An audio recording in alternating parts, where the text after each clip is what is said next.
আসসালামু আলাইকুম। দাঁড়ান দোস্ত, কথাগুলো শুনে যান। আমরা আমরা প্রতিটা মুহূর্ত মানুষের গীবত করে চলি। আমরা প্রতিটা মুহূর্তে মানুষের খবর নিয়ে চলি। আমরা প্রতিটা মুহূর্ত দুনিয়ার খবর নিয়ে চলি। কিন্তু দোস্ত বুজুর্গ, আমি আমার নিজের খবর কখনো নেই। আমি কোথায় কিভাবে চলছি, আমি মানুষের ভালো করতেছি কি খারাপ করতেছি, সেটা আমি একবার নিজেও বোঝার চেষ্টা করি না। আমি মানুষেরই খবর নিয়ে থাকি, মানুষেরই গীবত করি।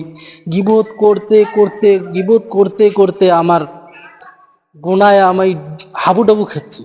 কিন্তু আমি বুঝি না আমি গোনা করতেছি। কিন্তু আমাকে বুঝতে হবে দোস্ত বুজুর্গ, আমি যদি না বুঝি তাহলে আমি একদম গোনার সাগরে ডুবে যাব। এই জন্য মানুষের গীবত কখনো করতে নেই। যেখানে মানুষের কথা উঠবে আমি সেখানে থাকব না। যেখানে মানুষের বদনাম করা হবে সেখানে আমি থাকব না, আমি ওখান থেকে চলে আসব। তাই আসো আমরা সবাই মিলে গীবত করা ছেড়ে দেই।